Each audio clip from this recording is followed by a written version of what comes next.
Você já sentiu alguma vez que o seu mundo desmorona por completo e você fica ali, no meio dos escombros dos seus sonhos, perguntando-se se Deus realmente te vê? Se você está vivendo esse momento agora mesmo, se sente que tudo caiu ao seu redor e não sabe como continuar, quero que você saiba de uma coisa: você não está sozinho. Deus não apenas vê a sua dor, mas Ele tem uma promessa específica para você em meio a esse desmoronamento. Neste mensagem, vamos descobrir juntos uma verdade poderosa que mudará a sua perspectiva para sempre. Quando tudo desmoronar, Deus te diz: eu te levantarei, nunca te abandonarei. Isso não é apenas uma frase bonita. É um compromisso divino, respaldado pelo seu caráter eterno e pelo seu amor incondicional. Jesus mesmo nos ensinou que neste mundo teremos aflições, mas que podemos ter bom ânimo porque Ele venceu o mundo. O seu desmoronamento não é o seu fim. É o seu lugar de encontro com o Deus que se especializa em restaurações impossíveis. Antes de começar, quero que você declare nos comentários: Deus vai me levantar porque Ele prometeu, o meu desmoronamento não é o meu fim. Que essa declaração seja o primeiro passo rumo à sua restauração. Deus tem a última palavra sobre a sua vida, e essa palavra é de levantamento. Vamos começar. Número 1. O coração que espera. Às vezes o coração bate forte enquanto espera uma resposta que parece não chegar.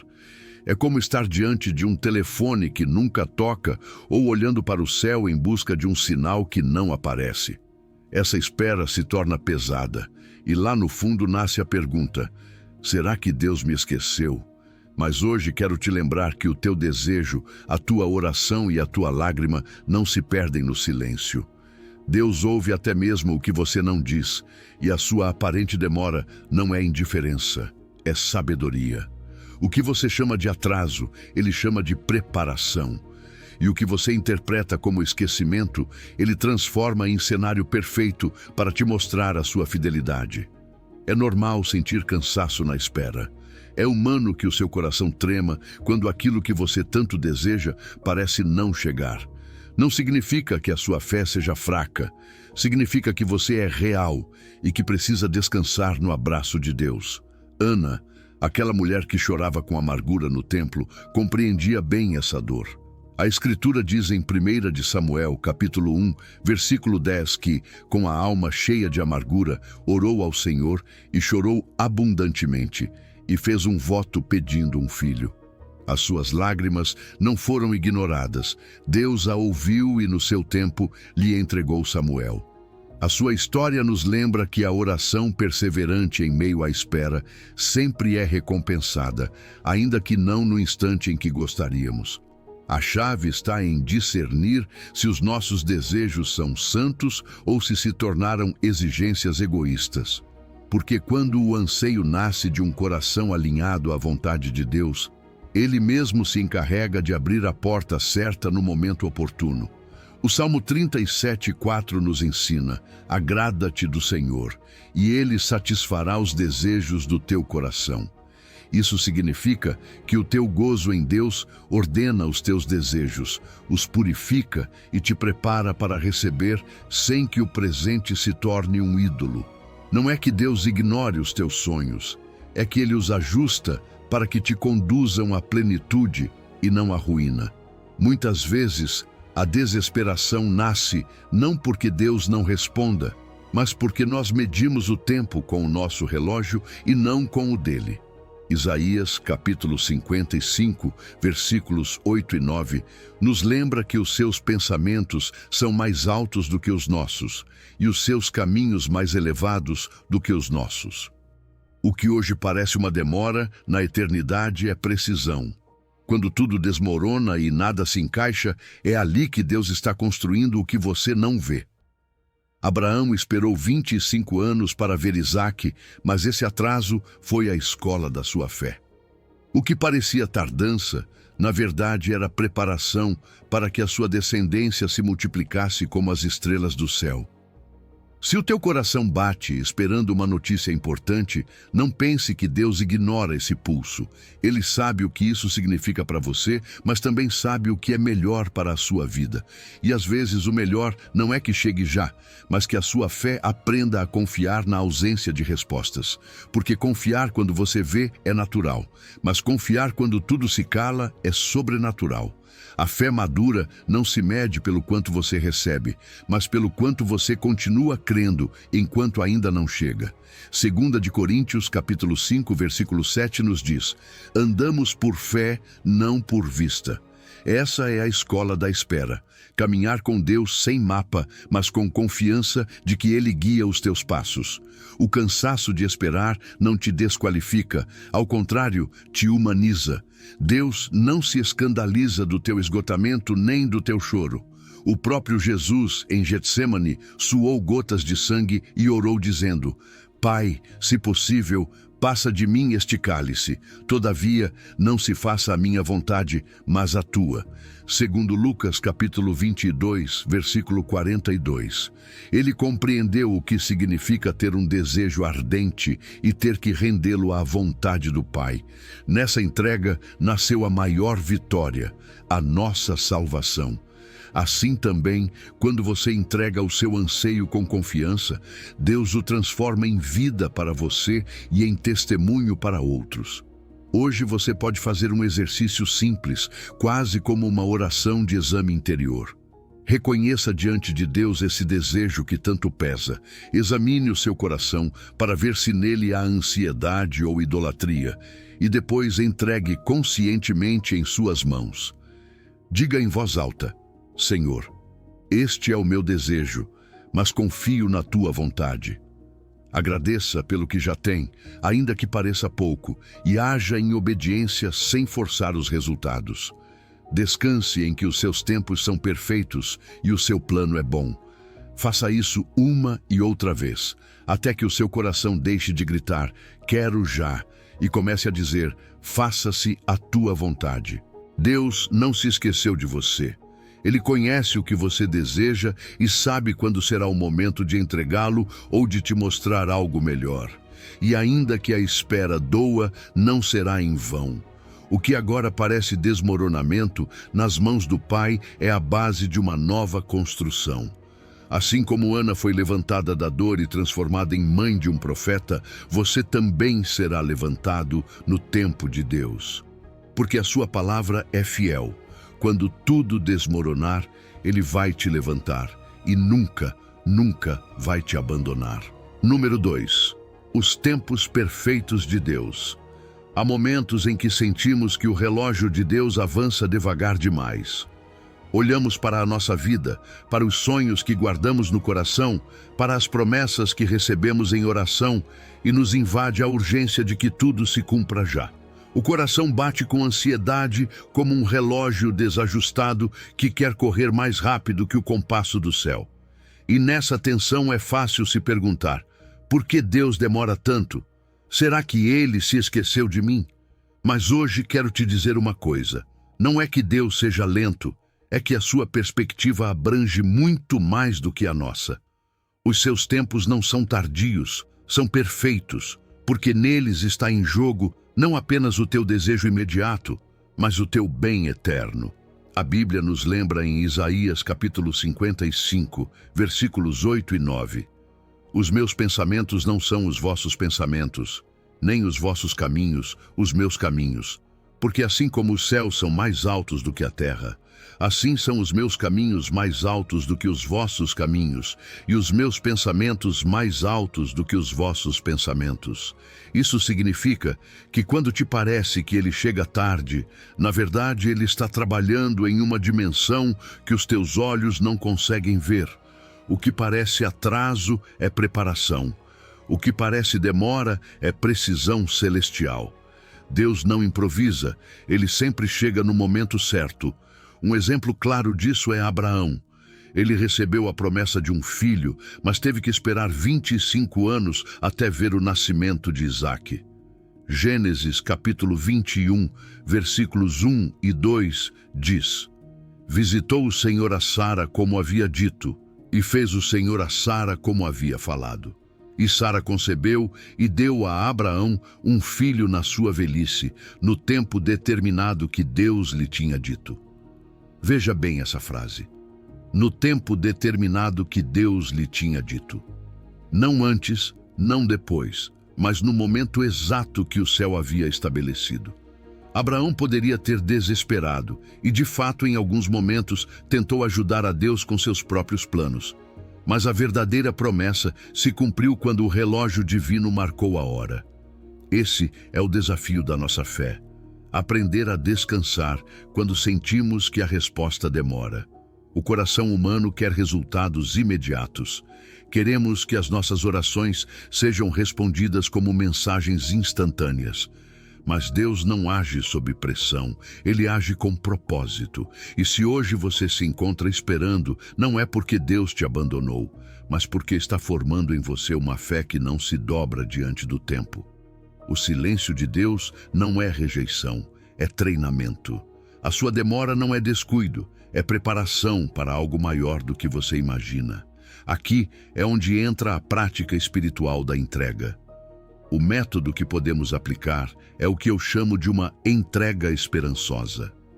Consiste em reconhecer o nosso desejo sem negá-lo, examinar se nele há ansiedade ou idolatria, e depois colocá-lo nas mãos de Deus com confiança. Significa agradecer pelo que já recebemos, agir em obediência com o que está ao nosso alcance e descansar no seu caráter perfeito. É um exercício que transforma a oração desesperada de Senhor, me dá já, na oração confiante de Senhor, faça-se a tua vontade no teu tempo. Faça essa prática a cada dia, ainda que seja com uma oração breve. Pai, confio nos teus tempos perfeitos. Essa declaração repetida vai moldando o teu coração até que a ansiedade se transforme em paz. Pense por um momento em um relógio.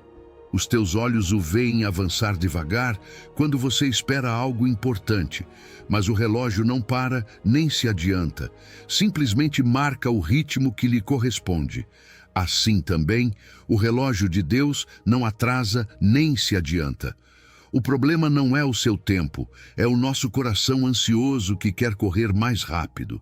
Mas quando você alinha a sua fé ao compasso do céu, começa a experimentar descanso.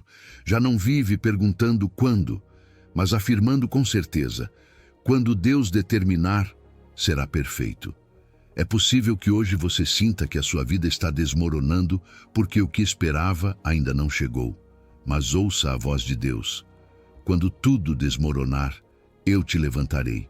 E essa levantada não será fora de tempo, será no momento certo. Deus não se esqueceu de você. Ele está trabalhando ainda que você não veja. E o que agora parece atraso, amanhã será o testemunho de que os seus tempos são bons, agradáveis e perfeitos. Confie. Faça da espera um altar onde, a cada dia, você lembre a sua alma que os planos de Deus não falham. Ore com fé. Senhor, confio nos teus tempos perfeitos, ainda que o meu coração queira correr mais rápido.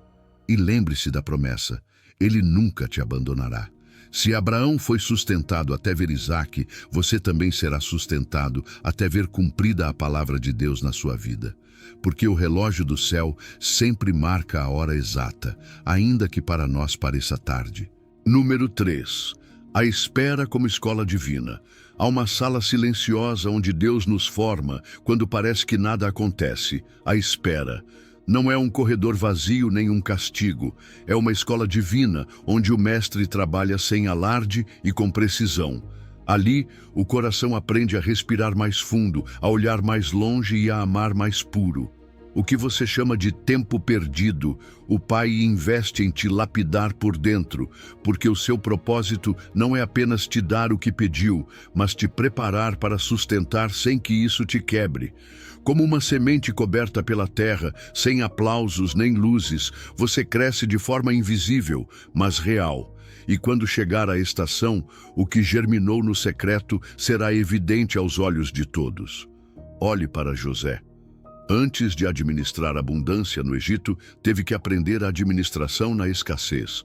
Na prisão, longe dos refletores, organizou, serviu, interpretou sonhos, exerceu discernimento e fidelidade. E quando o faraó o chamou, não improvisou, simplesmente trouxe à luz a maturidade que Deus havia cultivado lá embaixo, no subsolo da dor. Por isso, disse o faraó a José: não há entendido nem sábio como tu, estarás sobre a minha casa.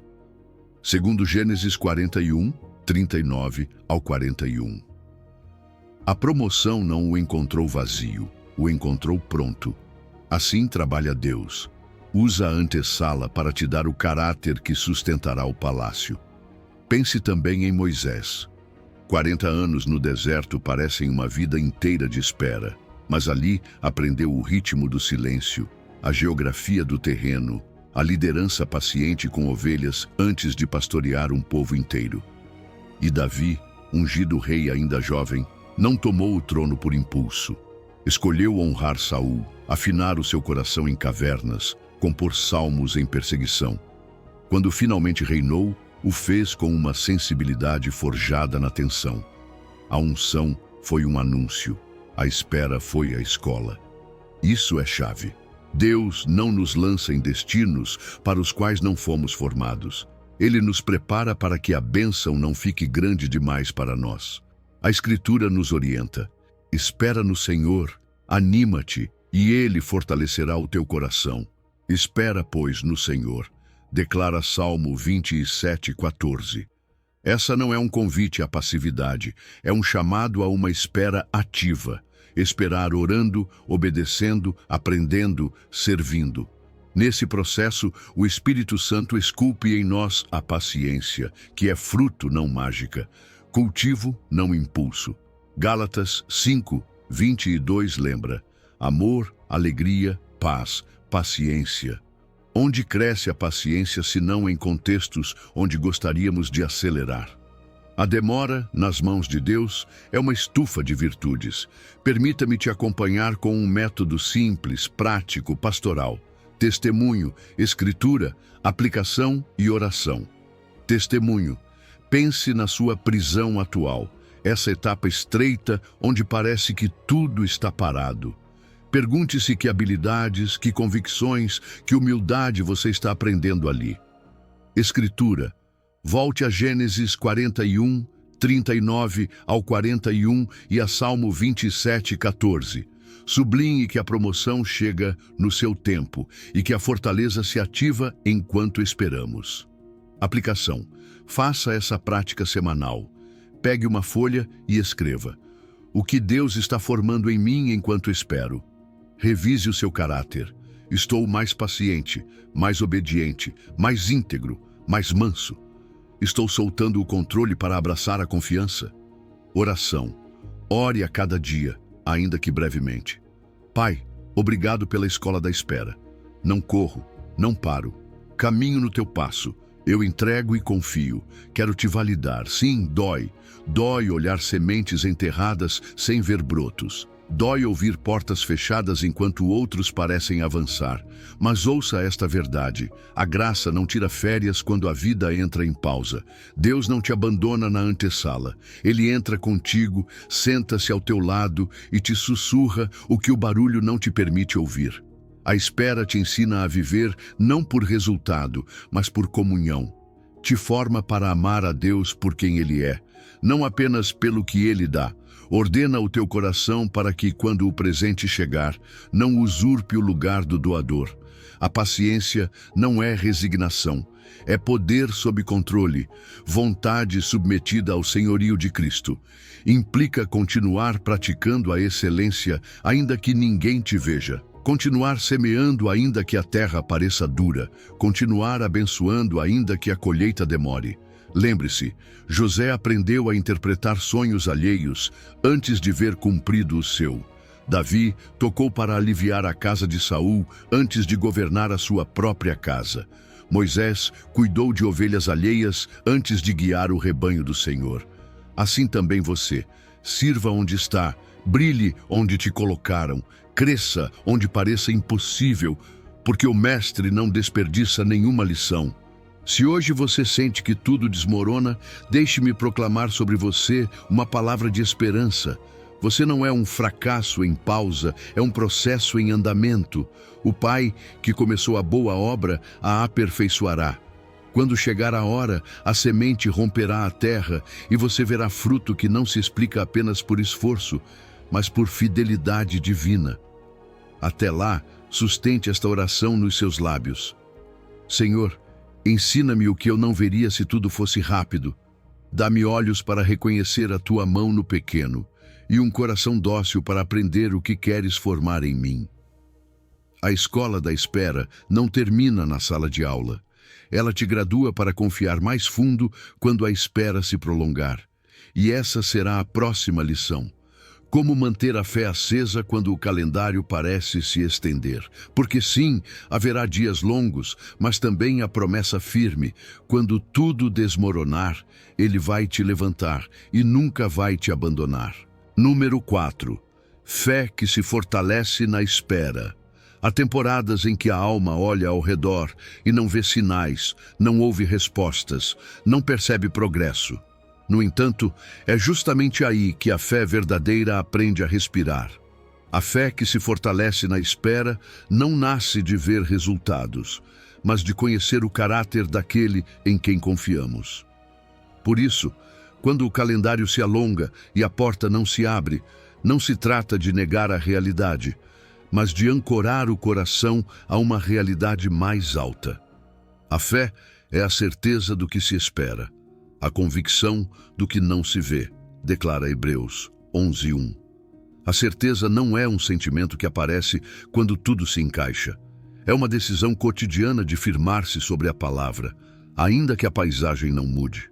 Há um já e ainda não que percorre toda a Escritura. Já recebemos promessas, já temos a garantia do Espírito, já fomos adotados, já somos amados, mas ainda não vemos o cumprimento total do que Deus disse.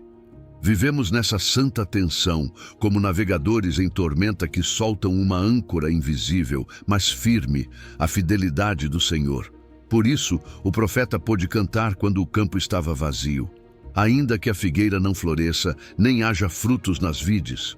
Todavia, eu me alegrarei no Senhor, exultarei no Deus da minha salvação. Abacuque 3:17-18. Isso é fé pura. Adorar antes da colheita, celebrar em meio à escassez, confiar quando não há evidência favorável. Crer quando se vê exige pouco. Crer quando não há sinais, isso sim demanda uma confiança profunda. E não é otimismo humano, é uma convicção ancorada no caráter de Deus. O otimismo diz, tudo vai dar certo, sem base. A fé diz, tudo cooperará para o bem, porque conhece aquele que prometeu. Abraão nos ensina esse músculo do coração. Não se enfraqueceu na fé e fortaleceu-se dando glória a Deus. Romanos 4:20.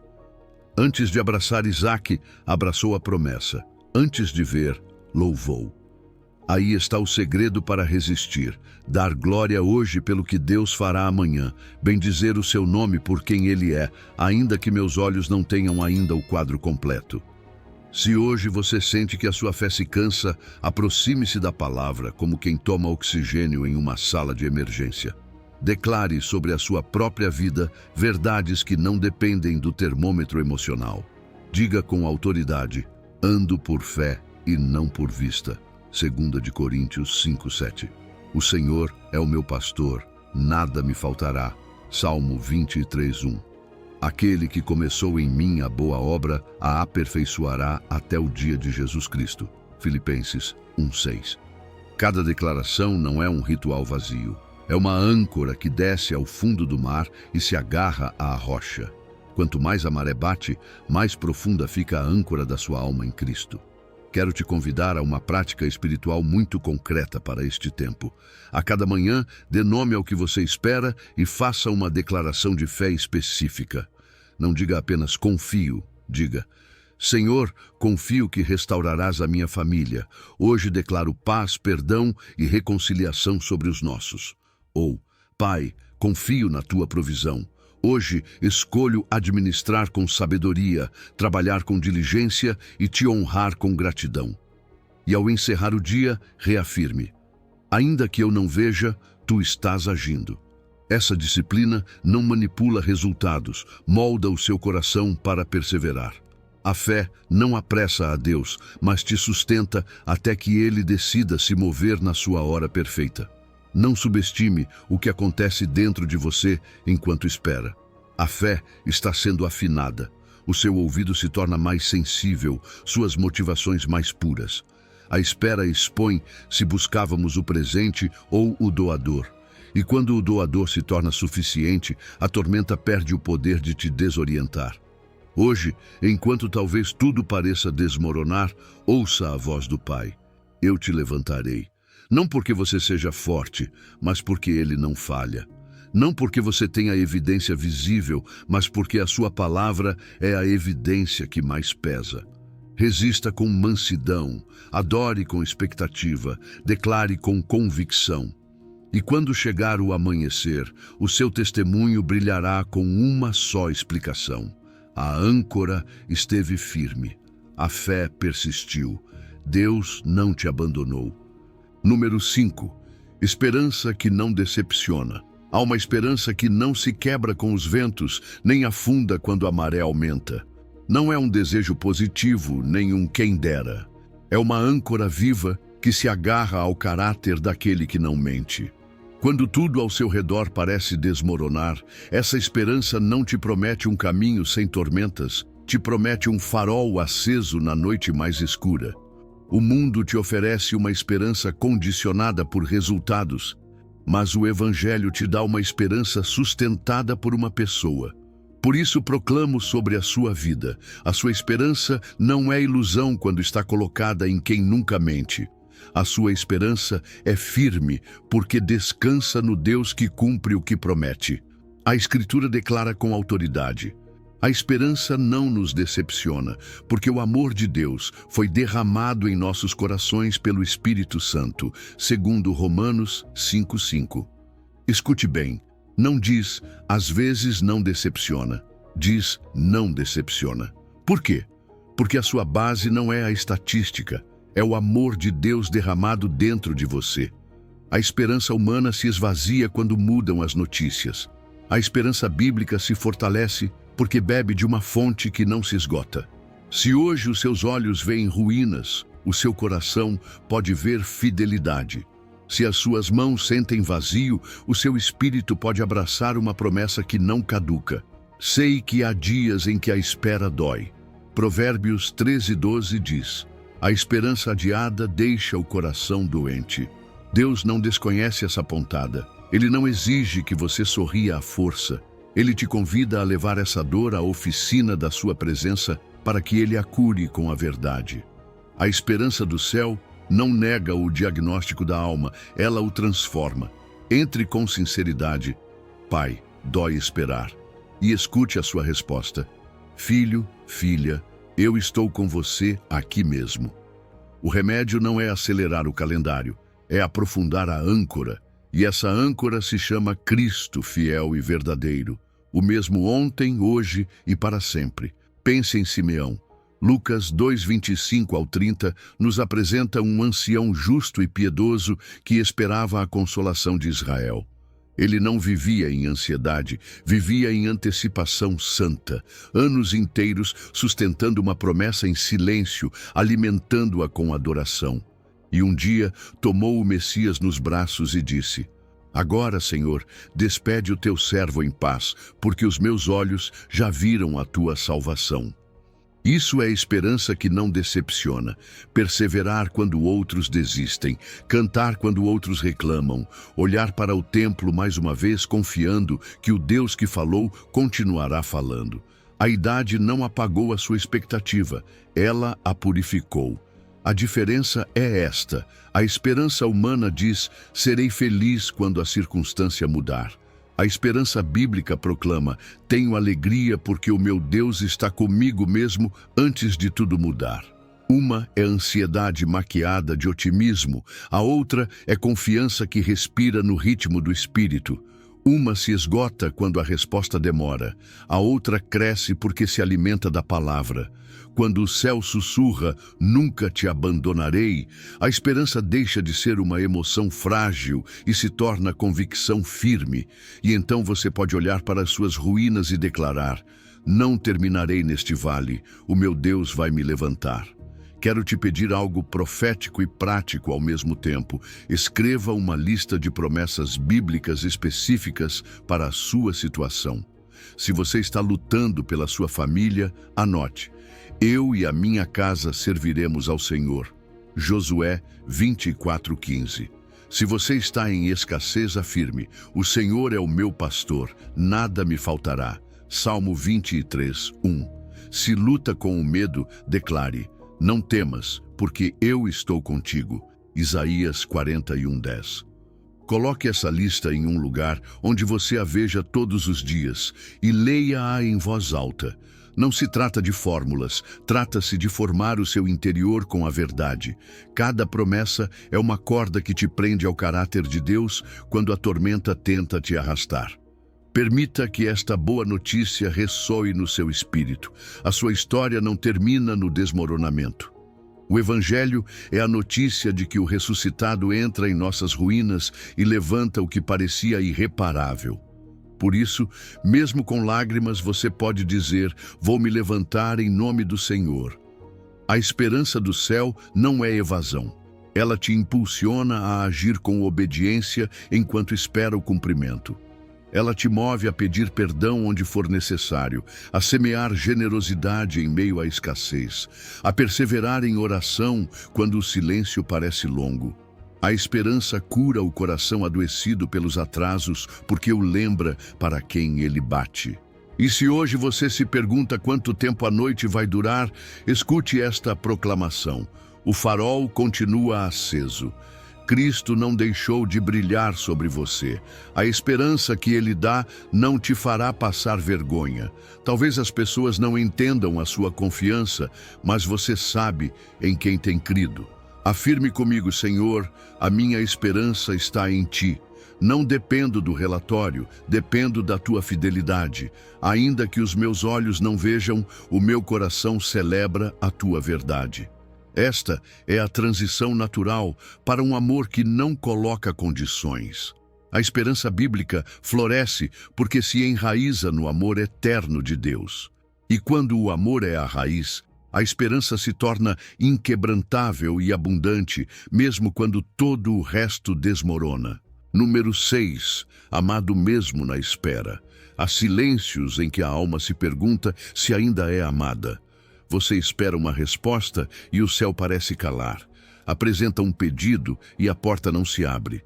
Nesse ponto, o inimigo sussurra que talvez Deus te ame menos porque não te deu o que pediu. Mas hoje deixe-me te abraçar com esta verdade. O amor de Deus por você não aumenta quando você obtém o que quer, nem diminui quando a resposta demora. O seu amor é constante, estável e fiel. É o abraço do Pai que te sustenta mesmo quando você não entende, a mão que não te solta quando as ondas batem. Se o que você espera ainda não chegou, não é porque você seja menos amado, é porque o amor que te criou também sabe te proteger, te amadurecer e te guiar à plenitude que só Ele vê. Pense nos discípulos a caminho de Emaús. Iam tristes, com o coração em pedaços, convencidos de que a história havia terminado. E, no entanto, Jesus caminhava ao lado deles sem que o reconhecessem, interpretando as Escrituras, acendendo pouco a pouco um fogo em seu interior, até que, ao partir, o pão seus olhos se abriram. Isso nos diz Lucas 24:13-35. Percebe? Eles não tiveram a resposta primeiro. Tiveram a presença primeiro. Assim o Senhor age na espera, caminha ao seu lado, fala contigo na palavra, aquece o seu coração quando tudo está frio.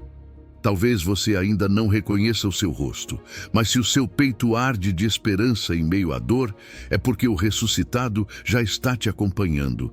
Jesus nos mostrou o amor perfeito em sua própria espera. No Getsêmani, ele orou: Pai, se é possível, passa de mim este cálice. Todavia, não se faça a minha vontade, mas a tua. Lucas 22, 42. Esse não a minha vontade não foi resignação, foi confiança no amor do Pai. Quando o céu responde sim, somos amados. Quando responde espera, continuamos sendo amados. Quando responde não, seguimos igualmente amados. O Pai não retém por capricho, Ele cuida com sabedoria. Há portas que não se abrem não porque Deus tenha se esquecido, mas porque Ele te ama o suficiente para te guardar de um caminho que te machucaria ou que roubaria de você o que Ele está formando em ti. O que você chama de negação pode ser, no coração do Pai, proteção. Talvez você tenha crescido pensando em um amor de troca. Se eu me comporto bem, Deus me abençoa. Se eu erro, Ele retira seu carinho. Mas o Evangelho derruba essa mentira. Aquele que não poupou nem ao seu próprio filho, antes o entregou por todos nós, como não nos dará também com ele todas as coisas? Romanos 8:32. Se o Pai te amou até a cruz, por que duvidar agora de sua intenção?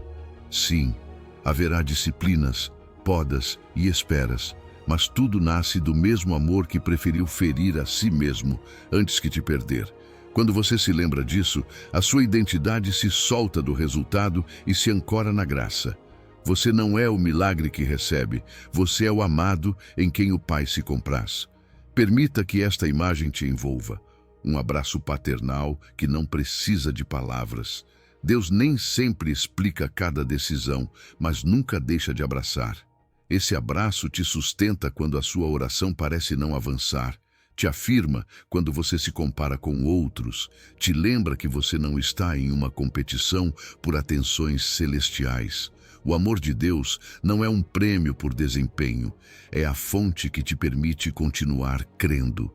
Por isso, mesmo que hoje você receba um não, pode dizer: obrigado, Pai, confio no teu coração.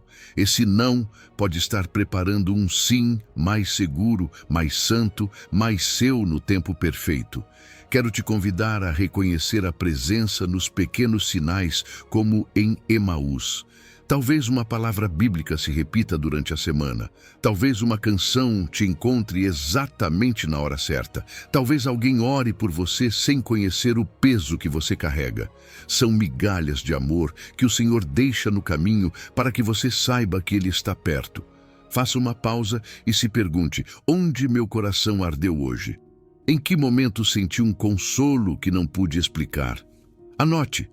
A espera se torna mais leve quando você coleciona evidências de amor, mesmo que o grande milagre ainda não tenha se manifestado. Pratiquemos juntos esta oração simples, quase um sussurro. Pai, obrigado porque me amas da mesma forma com resposta ou sem resposta. Obrigado por Jesus, teu Filho. Entrega que prova o teu amor para sempre. Hoje recebo o teu abraço, escolho confiar na tua sabedoria e rendo a minha vontade à tua. Não baseio o meu valor no que eu obtenho, mas no que eu sou em Cristo. Filho amado, filha amada. Amém. Repita esta oração quando a ansiedade tentar te convencer de que você não é visto. Você verá como o peso desce e a paz sobe. E enquanto isso, caminhe. Vá ao encontro, como aqueles discípulos que voltaram a Jerusalém com o coração em chamas para contar o que haviam visto. O seu testemunho não precisa esperar até que tudo se encaixe. Pode nascer hoje. Eu estava triste, mas Ele caminhou comigo. Eu não entendia, mas o seu amor me sustentou. Essa é a ponte para o que vem. De nos sabermos amados na espera, passamos a celebrar histórias de esperança cumprida. Porque aquele que te ama não te abandonará no vale. Ele te tomará pela mão, te levantará quando tudo desmoronar e te levará a ver com os seus próprios olhos a fidelidade que agora você crê pela fé. Número 7. Testemunhos de esperança cumprida. Há momentos em que abrir o álbum da fé nos devolve o fôlego. Você folheia as páginas e vê rostos, lágrimas secas, braços erguidos, famílias se abraçando depois da oração respondida. Não são contos para dormir, são memórias vivas do Deus que entra em nossas ruínas e nos levanta. E cada fotografia espiritual parece sussurrar: se Ele fez ontem, pode fazer hoje. Por isso, quando tudo desmorona e a espera se prolonga, olhar testemunhos não é evasão, é combustível santo para continuar crendo. As histórias de fidelidade passada são promessas para o seu futuro. Pense em Ana, aquela mulher cujo nome se tornou sinônimo de oração perseverante. Por anos, carregou o peso da esterilidade, mas não deixou que a dor a aprisionasse em amargura. Ela transformou sua dor em altar. A Escritura registra seu testemunho. Por este menino orava, e o Senhor me concedeu o que eu lhe tinha pedido. Pelo que também ao Senhor eu o entrego. Por todos os dias que viver, será do Senhor. Segundo 1 de Samuel 1:27 ao 28. Percebe a beleza? A resposta não a fez esquecer do doador. A conduziu à entrega. Ana esperou, chorou, creu. E quando Deus a levantou, o seu sim se tornou serviço. Esse é o selo da esperança cumprida. Não infla o ego, amplia o coração para consagrar o que foi recebido. Olhe agora para Isabel. O tempo havia passado, as forças diminuíam, e mesmo assim o céu escreveu outra página. E eis que Isabel, tua parenta, ela também concebeu um filho na sua velhice. Porque para Deus nada é impossível. Lucas 1:36 ao 37. A velhice, que para muitos é encerramento, para Deus foi janela. Não era uma última tentativa caprichosa. Era o tempo perfeito em que o impossível brilharia como um farol na noite. A gravidez de Isabel não apenas mudou sua casa, reacendeu a esperança de toda uma comunidade que esperava há décadas por uma voz profética. Quando Deus te levanta, sempre abençoa mais pessoas do que você pode contar. E Zacarias, você se lembra do silêncio dele? A incredulidade fechou-lhe a boca por um tempo, mas a misericórdia lhe abriu o coração. Ao nascer João, imediatamente a sua boca se abriu e a sua língua se soltou e falava louvando a Deus. Lucas 1:64. Esse testemunho me comove. Nem todos chegamos à promessa com aplausos. Alguns chegamos com processos e correções. Mas o Pai não cancela sua fidelidade por causa de nossos tropeços. Quando Zacarias recuperou a voz, não a usou para se justificar, mas para bendizer a Deus e profetizar. A esperança cumprida transforma até a maneira como falamos, do murmúrio da dúvida ao cântico da fé. Talvez você diga: sim, essas são histórias bíblicas. Mas hoje também há Ana, Isabel e Zacarias entre nós. Há a mãe que orou por anos por seu filho e um dia o viu voltar com os olhos marejados pedindo perdão. Há o casal que quase assinou o divórcio e, contra todos os prognósticos, aprendeu a perdoar-se e a recomeçar de mãos dadas com o Senhor. Há o trabalhador que, depois de portas fechadas, foi guiado a empreender com honestidade e hoje pode dizer: não me faltou nada, em cada conta vi a mão de Deus. Talvez não saiam nas manchetes, mas são manchetes no céu. Cada testemunho contemporâneo é uma declaração pública. Cristo continua levantando o que se derruba. Quero te propor algo concreto. Escreva o seu próprio memorial de fidelidade. Pegue uma folha e anote 3 momentos em que Deus te sustentou quando tudo parecia perdido. Descreva o que você sentiu, o que orou, qual versículo te sustentou e como Deus se manifestou.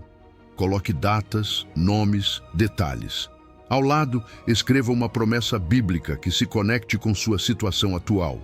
Se você luta por sua casa, afirme: eu e a minha casa serviremos ao Senhor. Josué 24:15. Se a escassez te oprime, declare: o Senhor é o meu pastor, nada me faltará.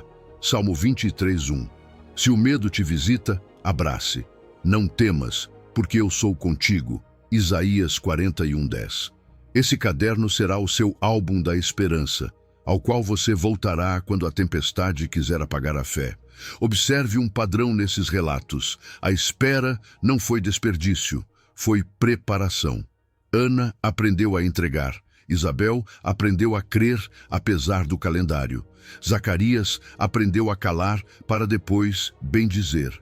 Assim, quando a resposta chegou, o coração estava mais profundo. A esperança cumprida não apenas resolve um pedido, ela te torna testemunha. E uma testemunha faz duas coisas: lembra com gratidão e anuncia com coragem. Por isso, quando você compartilha o que Deus fez, não é exibição. É alimento para a fé de alguém que hoje está em sua noite mais longa. O seu testemunho pode ser a corda que outro precisa para não soltar. Se hoje você sente que sua história está sendo escrita com tinta de demora, ouça esta promessa: você não terminará no desmoronamento. O Deus de Ana, de Isabel e de Zacarias é o seu Deus. Ele sabe como abrir ventres, como acender vozes, como reescrever finais. E enquanto você espera, deixe que os testemunhos te tomem pela mão.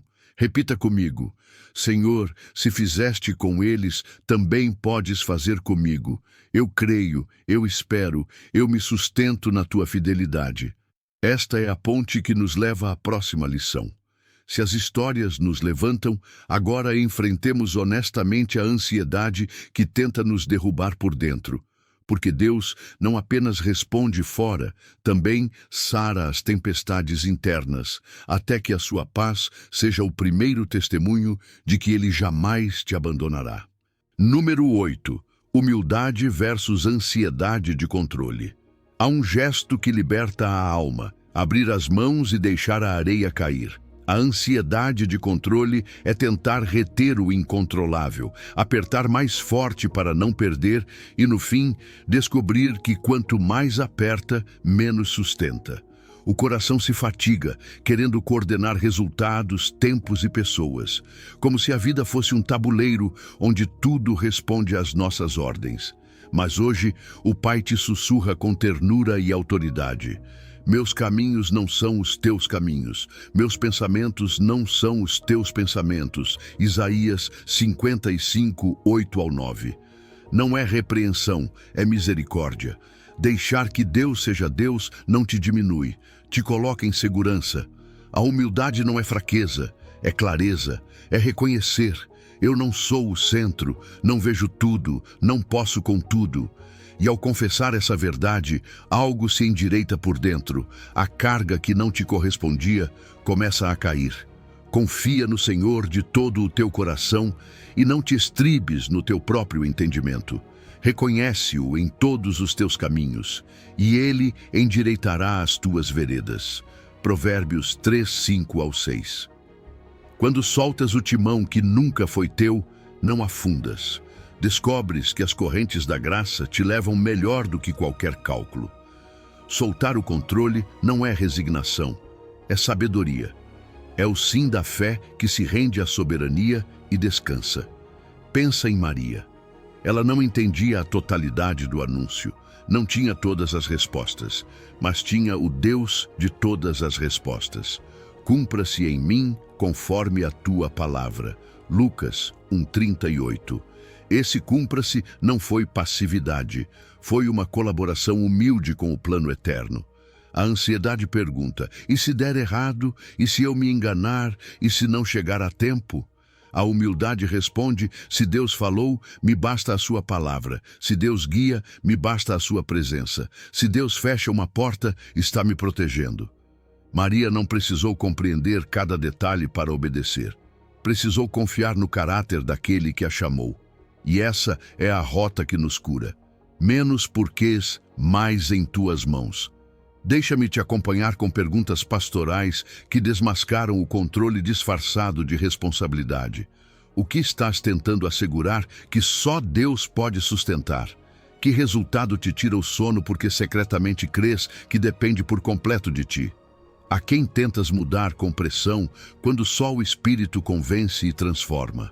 Onde estás te apoiando no teu próprio entendimento e deixaste de consultar ao Senhor? Não te culpes por sentir isso. Apresenta-o. A ansiedade não se vence negando-a, mas trazendo-a à luz e rendendo-a. Deus não ridiculariza os teus temores. Ele os redime quando os colocas em seu altar.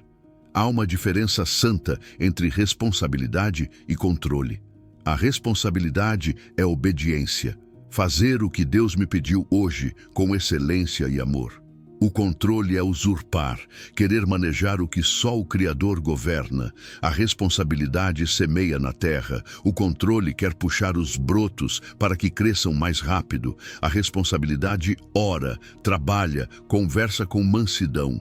O controle manipula, acelera, exige. A responsabilidade olha para o pastor e descansa. O controle olha para o relógio e se desespera. Se esta palavra expõe pressas e rigidezes no teu coração, não te condenes. Respira fundo e repete com fé: Senhor, eu entrego e confio. A graça não te humilha, te alinha. Experimenta uma prática simples e poderosa. A cada manhã, escreve uma lista breve do que entregas ao controle divino. Escreve com nome e data. Hoje te entrego minha família. Hoje te entrego este trâmite. Hoje te entrego a provisão. Hoje te entrego esta conversa difícil. Lê a lista em voz alta e depois de cada item declara: cumpra-se a tua vontade. À noite volta à lista e sublinha pequenos sinais de sua direção. Uma paz que não esperavas, um e-mail oportuno, uma porta fechada que parecia boa, mas agora vês que te livrou. Esse exercício não é mágico, é pedagógico. Educa a tua alma para viver de joelhos por dentro, mesmo quando caminhas erguido por fora. Quando tudo desmorona, a ansiedade grita: toma o controle ou afundas. O Evangelho proclama: em suas mãos estás seguro. O que te diz, nunca te abandonarei, não é um espectador. É o Senhor que governa o vento e o mar. Se lhe entregas as rédeas, não perderás tua dignidade. Recuperarás tua identidade, não capataz do universo, mas filho e filha guiados pelo pastor. E enquanto soltas, algo novo nasce. Aparece o descanso, não o descanso da evasão, mas o repouso de quem confia que cada não e cada espera guardam um propósito mais alto que a pressa. Talvez te perguntes como viverás amanhã sem as muletas do controle. A resposta é uma pessoa: Cristo em ti, esperança da glória. Ele não te convida a cruzar os braços, te ensina a levantar as mãos. Ele não te pede para te desentenderes, te ensina a discernir. Ele não te tira a responsabilidade, te liberta do peso de ser teu próprio Deus. Quando colocas tua agenda em seu altar, ele endireita veredas que não sabias tortas, Provérbios 3:5-6, e converte a renúncia em direção. Hoje te abençoo com o gesto das mãos abertas. Solta a areia, deixa cair ao chão o que não podes manejar. Nomeia e entrega ao Pai. E enquanto o fazes, perceberás o primeiro broto da próxima graça, o contentamento ativo. Porque quem solta o controle não fica vazio. Se enche de uma paz que aprende a dizer: basta por hoje, a celebrar o pequeno, a trabalhar sem afã. Esse será o nosso próximo passo. Aprender a viver satisfeitos em Cristo enquanto esperamos, não por falta de sonhos, mas por abundância de confiança. E nesse caminho, se algo voltar a desmoronar, lembra-te: o que te sustenta não te soltará, te levantará uma e outra vez, até ver cumprida a sua boa vontade. Número 9. A arte do contentamento esperançoso. Há um segredo que o Espírito sussurra aos caminhantes. Você pode estar contente onde está e ainda desejar algo mais. O contentamento não é apagar seus sonhos, nem resignar-se a uma vida sem cor. É aprender a desfrutar da paisagem enquanto avança em direção ao destino que Deus prometeu. É a arte de celebrar o que já é, ao mesmo tempo em que confia no que ainda não vê. Como o peregrino que faz uma pausa para contemplar o vale, você bebe água fresca, agradece a sombra, ajusta as sandálias e segue. A alegria deixa de depender do quando chegar para se ancorar no Deus está comigo hoje. E quando o coração aprende essa melodia, a espera perde o seu corte e ganha propósito. Paulo nos ensina esse ofício com autoridade vivencial. Ele escreve de uma prisão e, no entanto, fala de alegria como quem contempla um amanhecer. Aprendi a estar contente em qualquer situação. Tudo posso em Cristo que me fortalece. Filipenses 4:11-13. Note o verbo, aprendi. O contentamento é discipulado, não genética. Aprende-se praticando, caindo e levantando, corrigindo o olhar a cada dia. Paulo não nega a necessidade. Ele a coloca sob o senhorio de Cristo. Sabe viver em abundância, sabe viver em escassez, porque sua suficiência é uma pessoa e não uma circunstância. Aí nasce o contentamento esperançoso. Cristo é suficiente hoje e sua fidelidade será suficiente amanhã. O contentamento verdadeiro jamais é conformismo.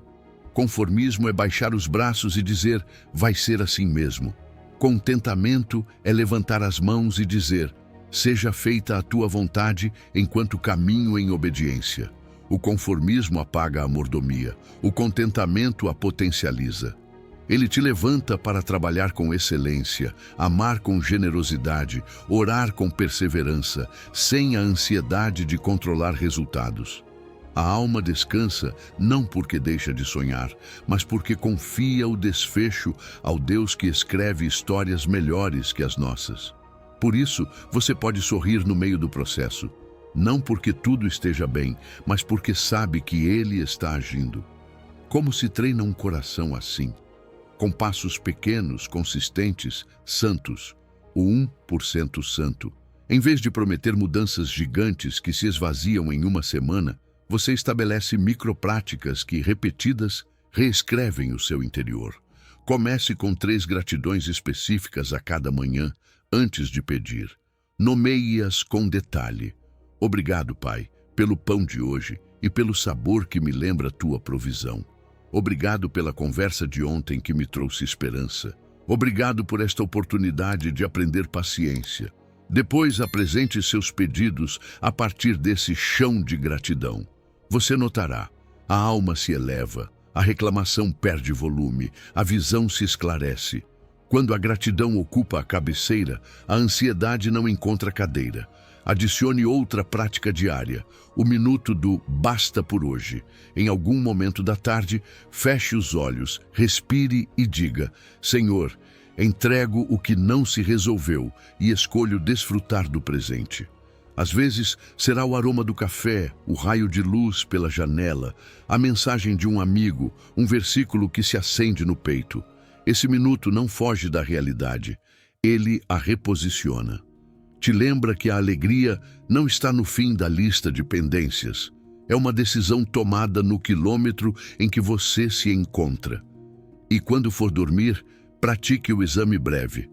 Onde você viu hoje a bondade de Deus? Qual pequena fidelidade gostaria de agradecer? Escreva 2 linhas. Esse caderno se torna seu mapa de tesouros no deserto. O contentamento esperançoso também ordena o foco. Em vez de olhar obsessivamente para o que falta, você honra o que já lhe foi dado. Não é auto-engano, é verdade espiritual. O pouco de farinha na panela, a gota de azeite na botija, a viúva de Sarepta nos ensinam isso. A gratidão multiplica. 1 de Reis 17:13-14. Quando você abençoa o pequeno, proclama que não depende do seu cálculo, mas da fidelidade do Senhor. E essa bênção ativa suas mãos. Você administra melhor, compartilha mais, escuta com atenção, semeia com alegria. A alegria vira hábito e a espera se torna sala de aula. Talvez você diga, e se hoje eu não sentir nada? A alegria em Cristo é mais que sensação, é uma decisão respaldada por sua presença. Como o caminhante que não vê o sol por causa das nuvens, mas continua porque conhece o rumo, você escolhe alegrar-se no Senhor e não no relatório do dia. Você não nega a tempestade, confessa o capitão, fala o evangelho a si mesmo.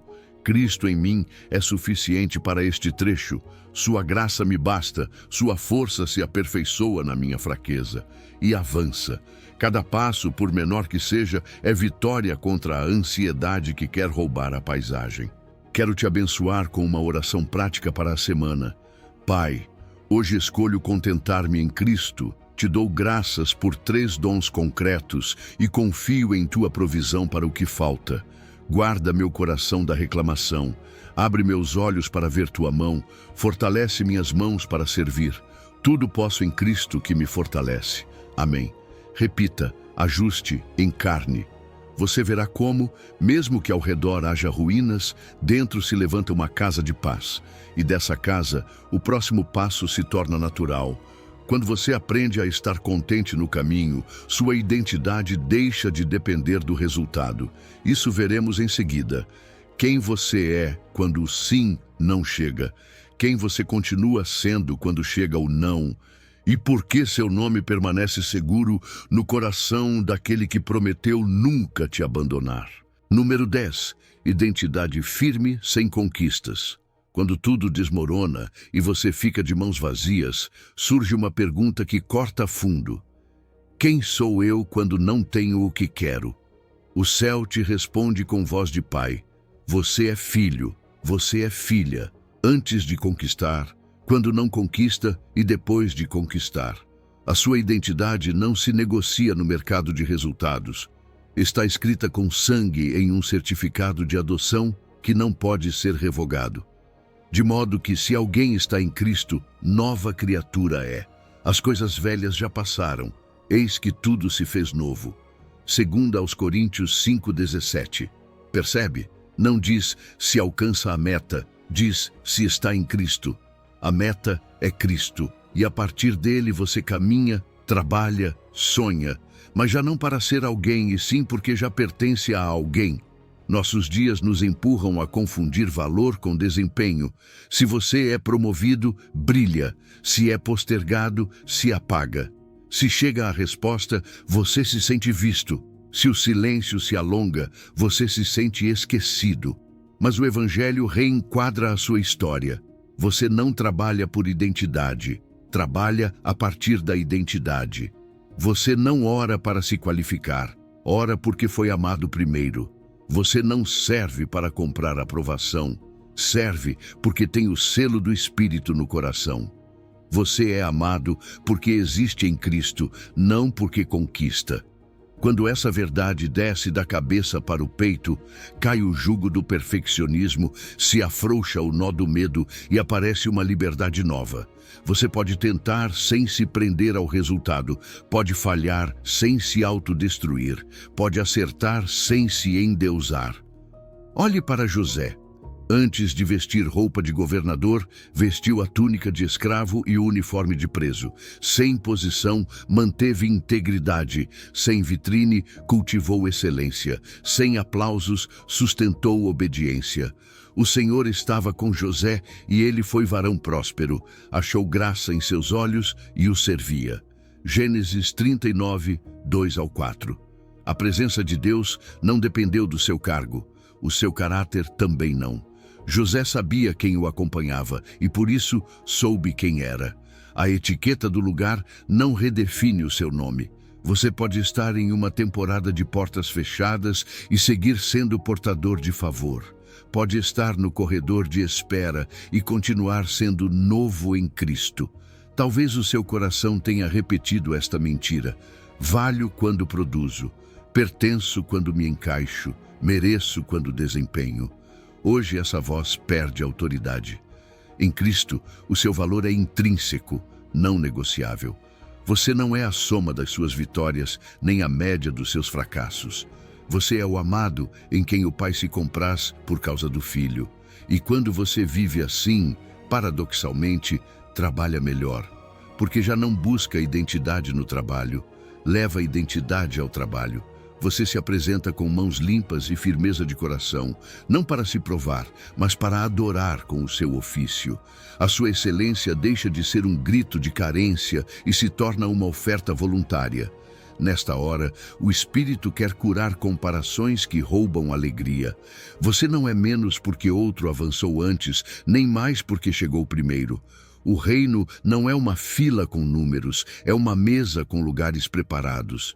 Quando você se percebe adotado, abençoa o irmão que foi promovido, celebra a irmã cuja oração foi respondida e não se diminui se a sua ainda espera.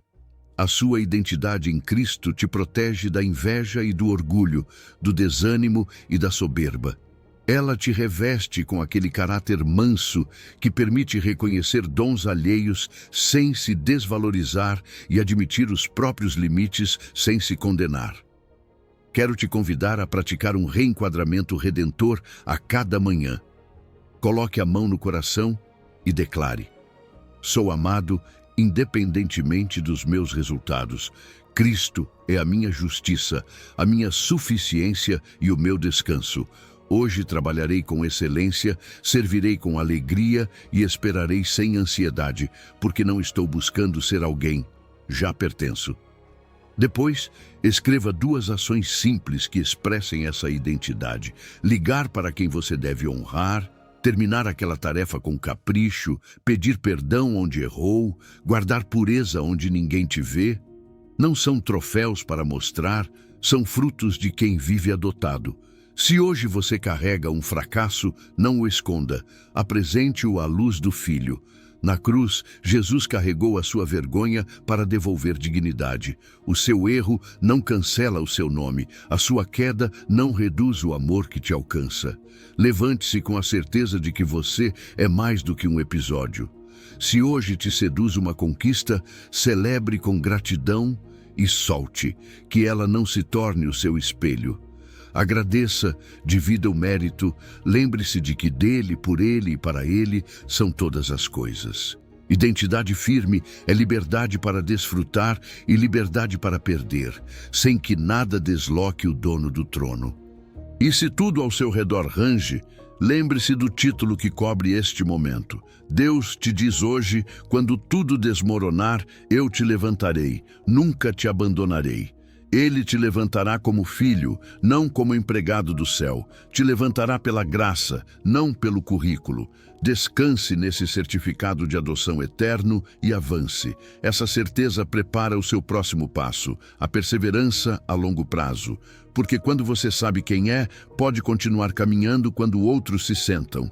Pode sustentar a fé quando o vento muda e pode olhar para o futuro não com medo, mas com aquela esperança que nasce de uma identidade que ninguém pode tirar de você em Cristo Jesus. Número 11. Perseverança que não se cansa. Perseverar não é sentir vontade todos os dias, é escolher hábitos que sustentam a sua alma quando a vontade se esconde. A esperança que não se cansa cresce como raízes profundas que não se veem, mas resistem ao vendaval. Quando o coração sussurra, não aguento mais, o céu responde, espera em mim. Os que esperam no Senhor renovarão as suas forças, subirão com asas como águias, correrão e não se cansarão, andarão e não se fatigarão. Isaías 40:31. A promessa não diz quando tudo melhorar, diz os que esperam. A força não vem da euforia, mas da troca secreta. Você entrega o seu cansaço e recebe o seu poder. O sim, então, é uma chave simples e poderosa para esses dias cinzentos. Se amanhece o desânimo, então abro a boca e declaro uma promessa específica. Se a mente corre a 1000, então faço uma pausa de 1 minuto de respiração e repito o nome que salva. Se o medo grita, acabou, então confesso, o Senhor é o meu pastor, nada me faltará. Ao treinar essa resposta, você ensina à alma um novo reflexo. Diante da pressão, palavra. Diante da pressa, presença. Diante da dúvida, identidade. A sua perseverança deixa de depender do ânimo do dia e se ancora em hábitos que te devolvem ao coração de Deus. A rotina mínima pode salvar uma estação. 5 minutos diários, sem negociá-los, na mesma hora se possível. Você abre a Escritura, lê em voz baixa um trecho breve, sublinha uma frase e a transforma em oração. Você não está perseguindo sensações, está alimentando o seu espírito. É como comer quando não tem fome. Você sabe que o corpo vai precisar à tarde. Um dia talvez só te reste: o Senhor está comigo. Repita isso como quem segura uma corda no meio da tempestade. Outro dia, a palavra vai te incendiar. Em ambos os casos, você segura a linha de vida. A perseverança é acumulativa. Um dia fiel se torna uma semana, a semana se torna caminho e o caminho se torna caráter. Jó nos ensina o segredo de não desistir quando o desmoronamento é total. Ele perde bens, perde filhos, perde saúde e mesmo assim bendiz. Não porque doa menos, mas porque decide quem será no meio da perda. O Senhor deu e o Senhor tomou. Bendito seja o nome do Senhor. Jó 1:21. Essa frase não elimina o luto, ela o consagra. A perseverança bíblica não nega lágrimas, transforma-as em adoração. Como árvore sob vento forte, sua raiz encontra águas mais profundas.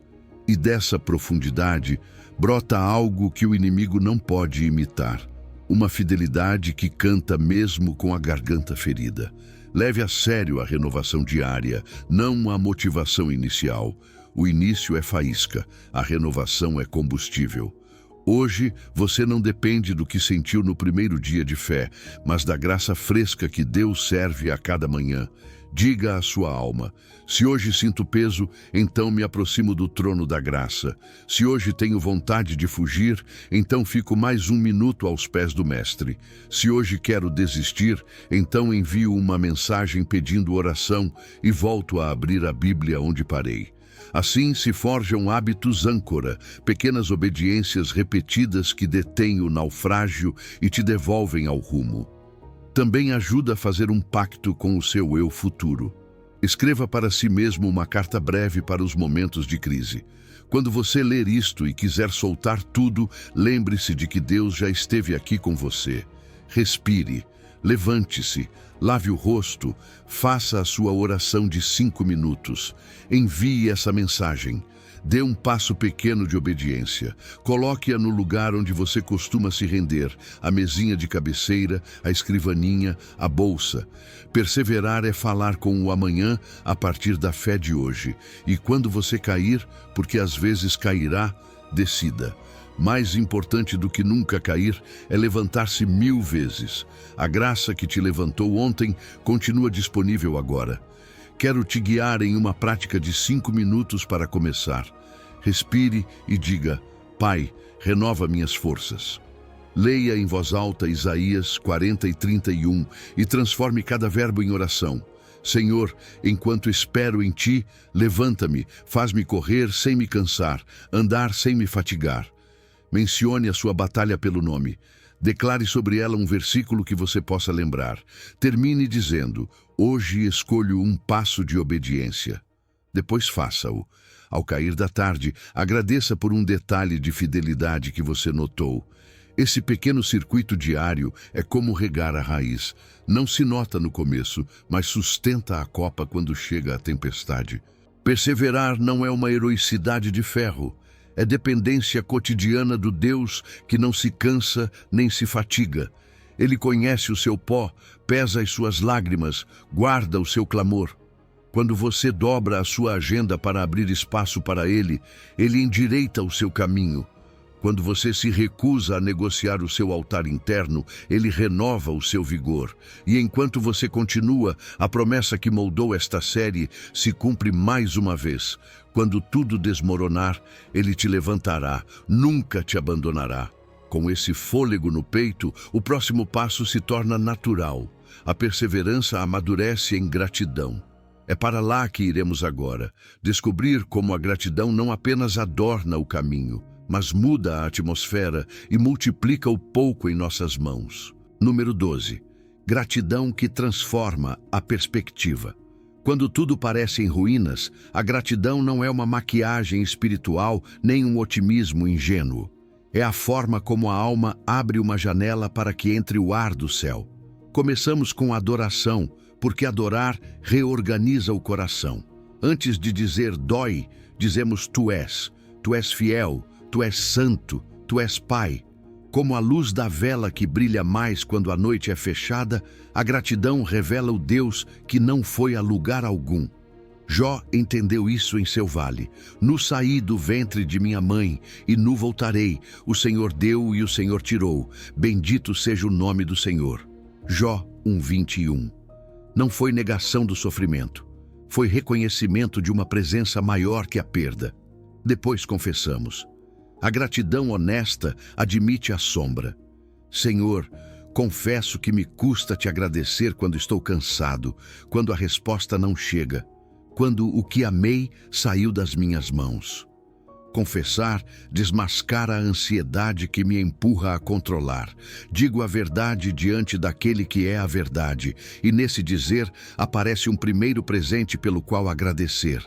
Ainda posso falar contigo, ainda respiro, ainda tua palavra me busca. A gratidão não é fechar os olhos à dor, é abri-los para ver Deus em meio a ela.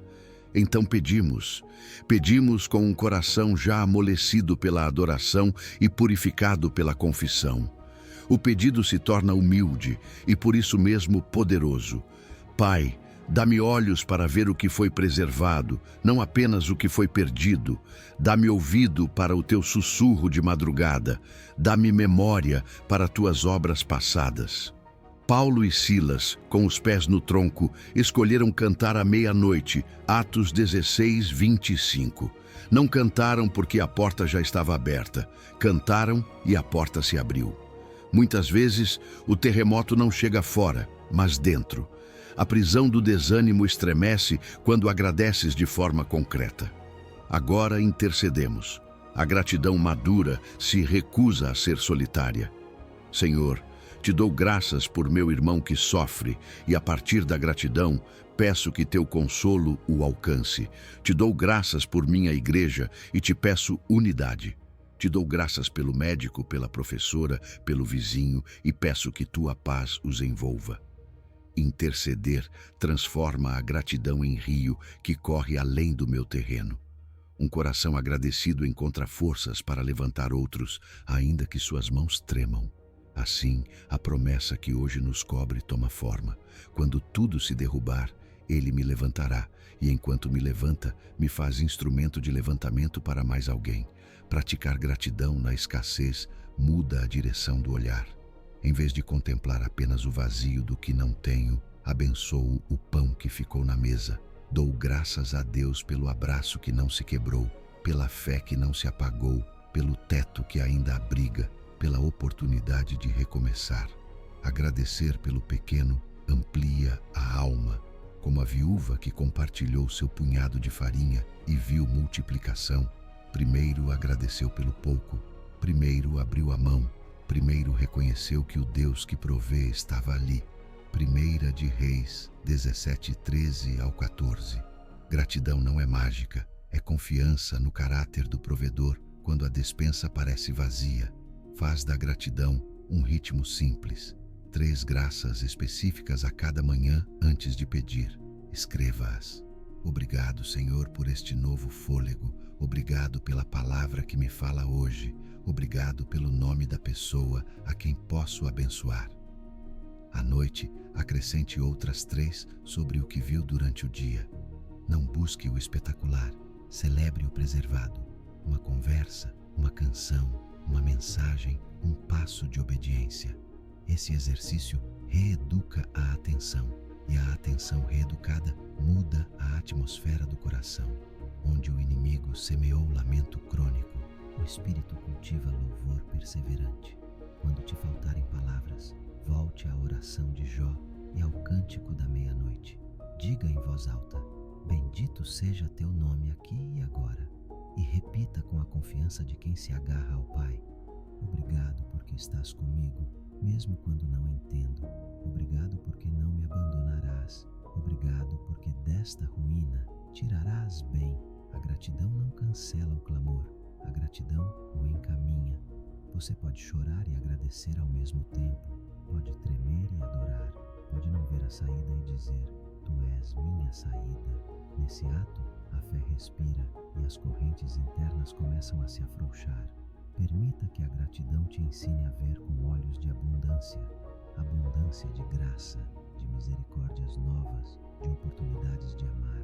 Se hoje só tens uma semente, dá graças a Deus pela semente e semeia-a em obediência.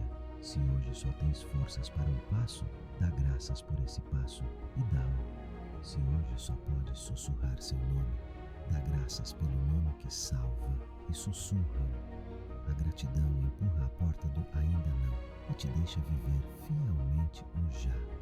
Já és amado, já és sustentado, já estás acompanhado. Quero te guiar por um instante.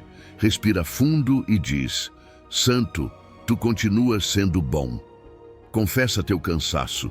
Pede olhos para ver o preservado. Intercede por alguém que vier à tua mente.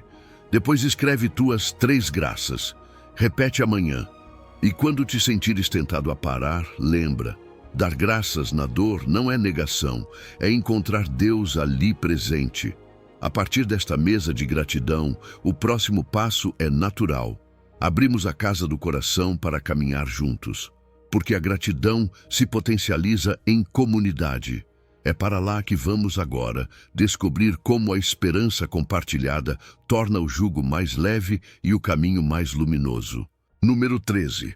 Comunidade na restauração. Não caminhe sozinho pelo vale. Deus te diz hoje: quando tudo desmoronar, eu te levantarei. E muitas vezes as minhas mãos serão as mãos dos teus irmãos. O inimigo sussurra que o isolamento protege, mas o Evangelho responde que a comunhão cura. Onde 2 ou 3 se reúnem em meu nome, ali estou. Mateus 18:20. Não é um slogan piedoso, é uma geografia do Espírito. No círculo de mãos que se unem para orar, há uma presença real que sustenta, corrige e consola. Quando as forças se vão pela fenda da dor, a fé da comunidade se torna respirador e a esperança compartilhada, lâmpada na tua noite. Veja esta parábola contemporânea. Uma irmã da congregação perdeu o esposo de maneira repentina. Casa pela metade, dívidas, 2 filhos assustados. Na primeira semana veio o silêncio atônito. Na segunda, o corpo de Cristo despertou. Um casal levou comida, um jovem eletricista consertou a instalação. Um grupo de mulheres se revezou para acompanhar noites difíceis. Os anciãos da igreja sentaram-se para chorar com ela sem dar respostas fáceis. Em 3 meses, a obra ficou concluída e o coração, embora ferido, encontrou sustento. Não houve mágica, houve amor encarnado, e no amor encarnado, Cristo presente. Essa história é um eco da promessa: nunca te abandonarei. A Escritura nos ensina que a companhia não é luxo, é projeto. Melhor serem 2 do que 1, e o cordão de 3 dobras não se rompe depressa. Eclesiastes 4:12. A solidão pode parecer prudente quando você está quebrado, mas é um espelho que deforma. Na comunidade, alguém te lembra quem você é quando se esquece. Alguém te empresta a fé quando a sua vacila. Alguém te chama pelo nome quando a vergonha quer te chamar pelo fracasso.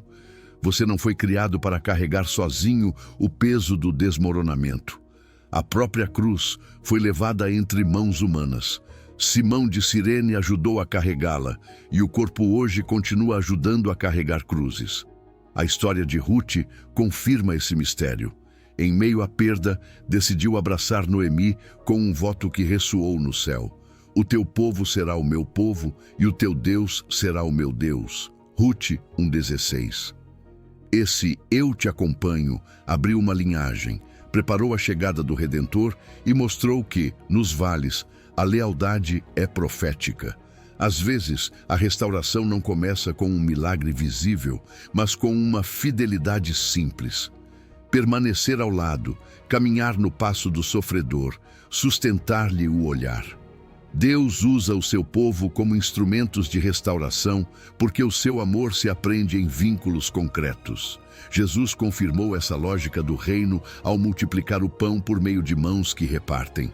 Ele abençoa, parte e entrega aos discípulos e os discípulos ao povo. Assim acontece hoje com o consolo. Deus abençoa, parte o pão do seu consolo e o coloca nas tuas mãos para outro. Por isso, Paulo diz que somos consolados para consolar, com o mesmo consolo com que fomos consolados.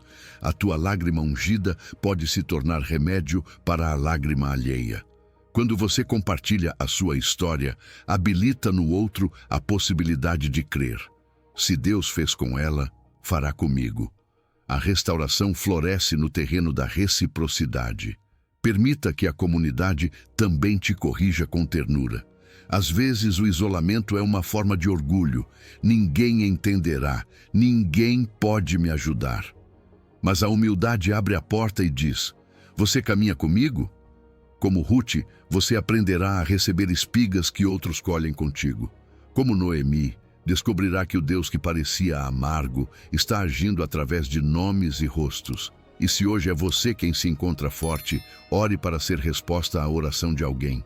Uma mensagem, uma visita, um gesto prático. Amor que ora e amor que age, as duas asas do mesmo Espírito. Convido você a um ato simples e corajoso.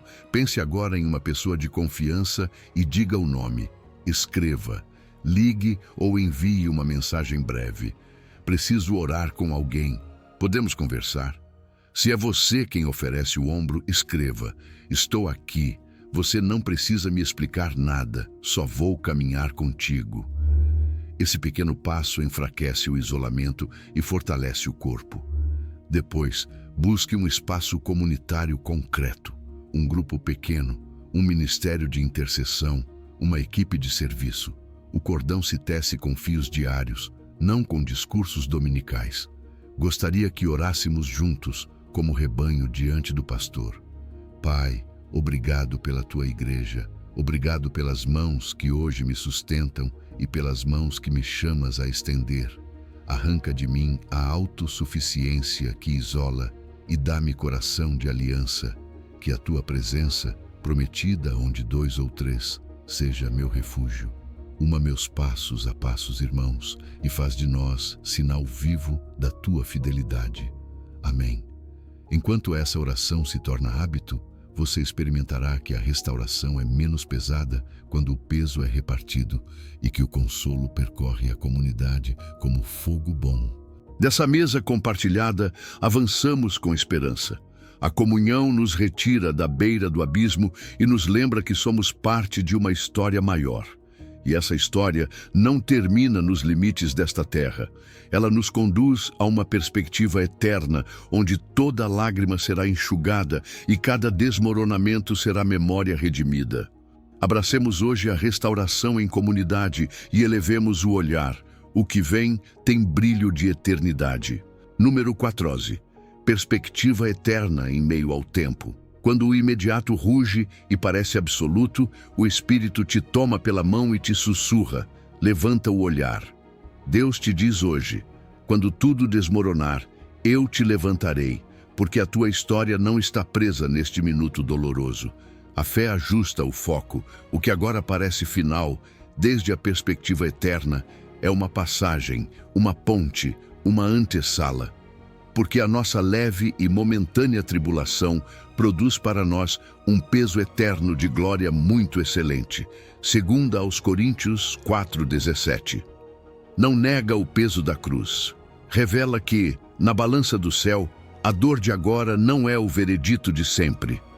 A eternidade relativiza, não banaliza. Pensa no caminhante no vale que volta o rosto para a montanha. No fundo do vale, o horizonte se estreita e o ar se torna denso. Mas a montanha está ali, alta, paciente, convocando. A esperança cristã é essa montanha, firme, inamovível, visível pela fé, porque para mim tenho por certo que as aflições deste tempo presente não são para comparar com a glória que em nós há de ser revelada. Romanos 8:18. A palavra não minimiza a tua noite, te promete amanhecer, e em cada amanhecer o Pai confirma: não te abandono, eu te conduzo. Jó aprendeu isso com lágrimas. Perdeu o que amava, sentou-se em cinza, discutiu com a própria alma, mas sua história não ficou presa no capítulo da perda. E o Senhor virou o cativeiro de Jó quando orava pelos seus amigos, e o Senhor acrescentou em dobro a tudo quanto Jó antes possuía. Jó 42:10. Não é apenas a crônica de um homem restaurado, é um sinal profético. O Deus que parece calar sempre escreve depois do silêncio. Se hoje você sente que o seu livro se fechou, escute. O autor ainda escreve. As suas páginas não terminam neste parágrafo. Pratiquemos agora uma lectio divina da esperança. Tome uma frase de promessa e repita até que se torne respiração. Contemple, isto também passará. E deixe que o Espírito coloque outra camada, mas o seu amor não passará. Medite em Jesus, autor e consumador da fé. Hebreus 12:2. Ele contemplou a alegria que lhe estava proposta e por isso suportou a cruz. Qual foi a alegria? A tua salvação, o teu rosto, o teu retorno ao lar do Pai. Essa visão futura sustentou a sua obediência presente. Quando a tua mente quiser te prender na cela do agora, responda com contemplação. Em Cristo tenho cidadania nos céus. Filipenses 3:20. A minha âncora está além da tormenta. A perspectiva eterna te ensina a ler o tempo com sabedoria. Se você só olha o imediato, afunda em areia movediça. Se olha o eterno, descobre rocha. Você não vive fugindo do mundo, vive obedecendo no mundo com bússola do céu. Ainda que eu andasse pelo vale da sombra da morte, não temeria mal algum, porque tu estás comigo. Salmo 23:4.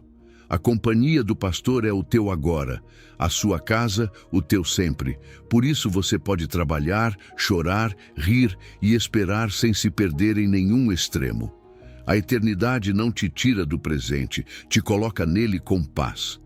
Traga à memória o cântico da meia-noite que transforma prisões em altares. Quando Paulo olha além das grades, o coração se torna templo. Assim, a tua gratidão no desmoronamento se faz profecia. Anuncia que a última palavra não é da perda, e Deus limpará de seus olhos toda lágrima. Apocalipse 20:1-4. Essa é a linha final do roteiro da história. Se a última linha já está escrita, então cada cena intermediária pode ser vivida com confiança. Nem tudo terá sentido hoje. Sim, terá destino nele. Faça da frase de fé uma oração de cada dia.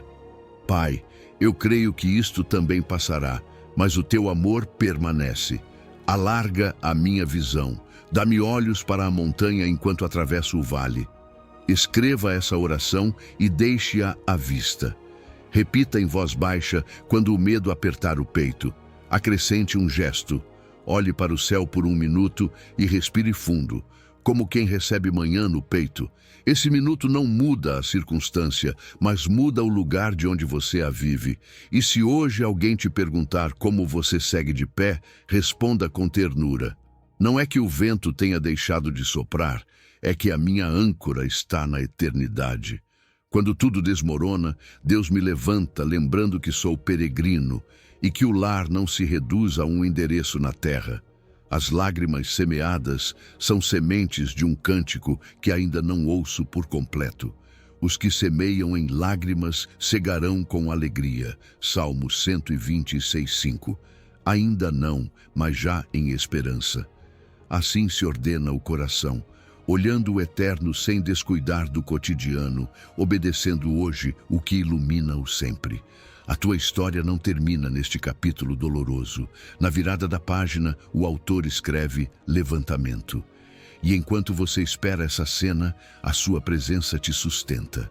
Deus te diz hoje, quando tudo desmoronar, eu te levantarei, nunca te abandonarei. Levanta os olhos para a montanha e caminha. A glória que te espera já começou a amanhecer dentro de ti. Número 15. A promessa final. Eu te levantarei. Deus te diz hoje com voz de pacto eterno. Eu te levantarei. Não importa o tamanho do desmoronamento, nem a profundidade do buraco. Sua mão não se encurta. quando tropeçares, não ficarás caído, porque, ainda que caia, não ficará prostrado, porque o Senhor sustenta a sua mão. Salmo 37, 24. Sente isso? É o aperto do Pai, firme, terno, infalível.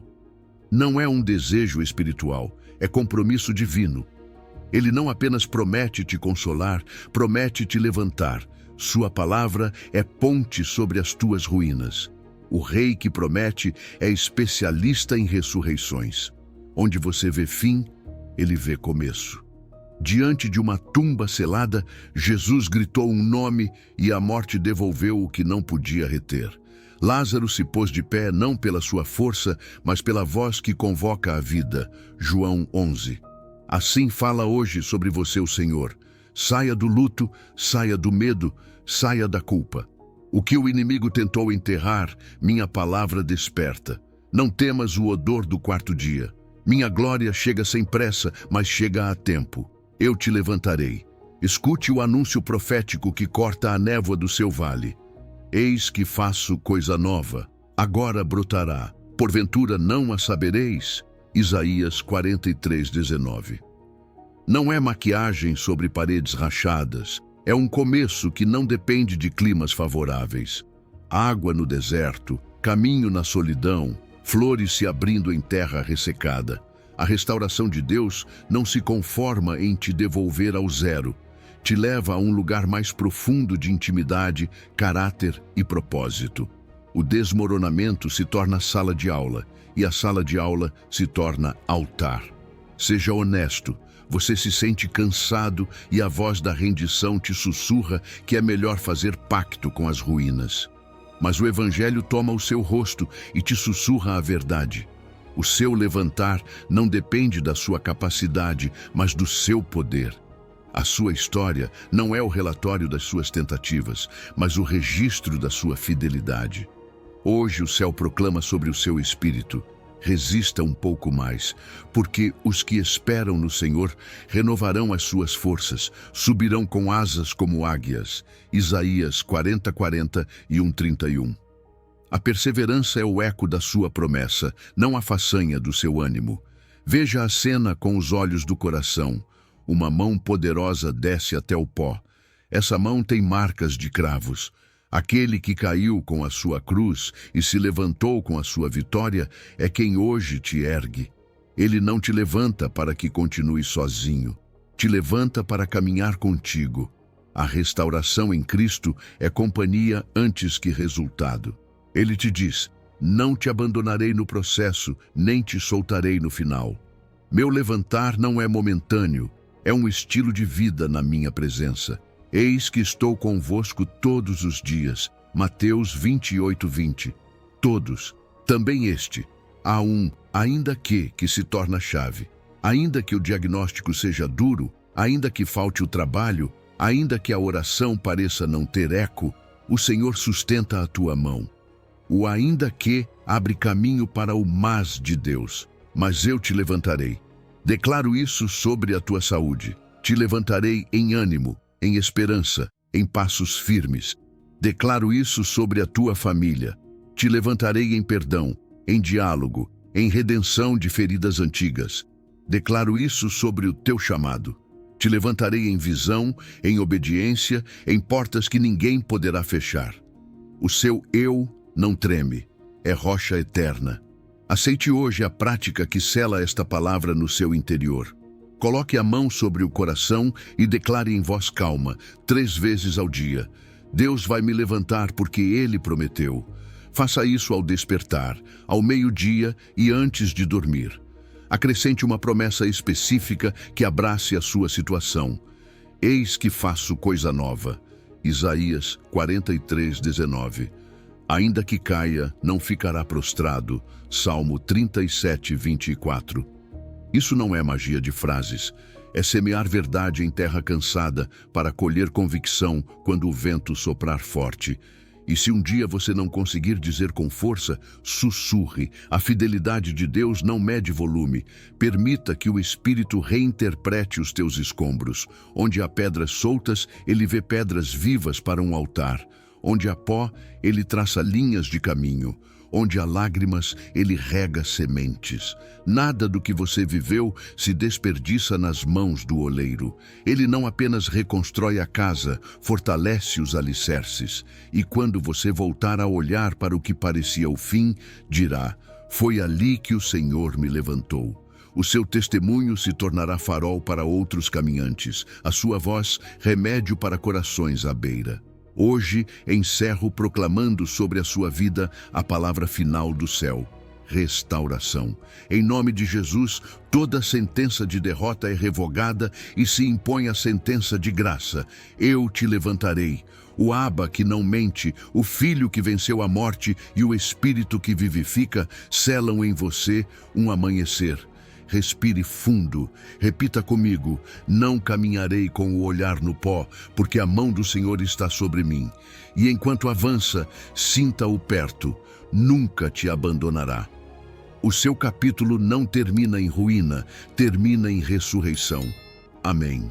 Caminhamos juntos por um caminho de restauração, desde a dor do desmoronamento até a promessa firme de levantamento. Quero que você leve estas 3 verdades gravadas em seu coração. Primeiro, seu desmoronamento não é o seu final, é o seu lugar de encontro com Deus. Nos momentos mais escuros é quando Ele está mais perto, não quando tudo vai bem. O silêncio que você interpreta como abandono é, na verdade, o som de Deus trabalhando no invisível.